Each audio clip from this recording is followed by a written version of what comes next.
mules and chickens and trains just really don't go together.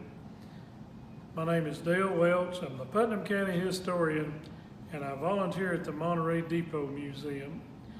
Mary Ann Phillips lived to be 105 and wrote for my newspaper, the Hilltop Express, when I did that until she was about 103.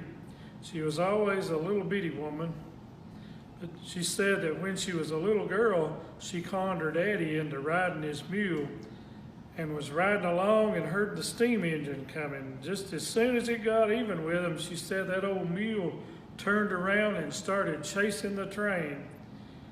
And the engineer thought it was her chasing the train, so he tooted even more. She said, "I thought I never would stay on that thing."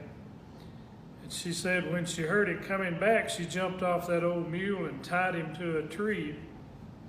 When she was just a young teenage girl, she married a 30-something-year-old World War I veteran, and their first job was she helped do some of the cooking, but he helped build the Stearns Kentucky Railroad back down into Tennessee, about where Pickett State Park is now. She said that they lived in camp cars along the railroad, and her nearest neighbor was several hundred feet down the track. She said her neighbor had this old chicken. She said every time I'd open the door to my camp car, that chicken would come running in. And she said, "I don't care if it was a camp car, that was my house, and there wasn't no chicken gonna come running through it."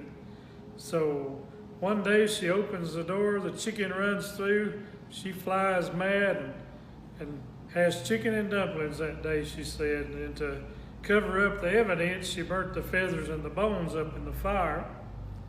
Here in about 4 or 5 days, her neighbor come looking for her chicken. "You seen my chicken?" She said, "Well, now, I didn't lie to that lady." She said, "Well, I hadn't seen that thing in 4 or 5 days." The woman said, "Well, I guess the fox must have got it." Instead, it was a foxy lady that had chicken and dumplings.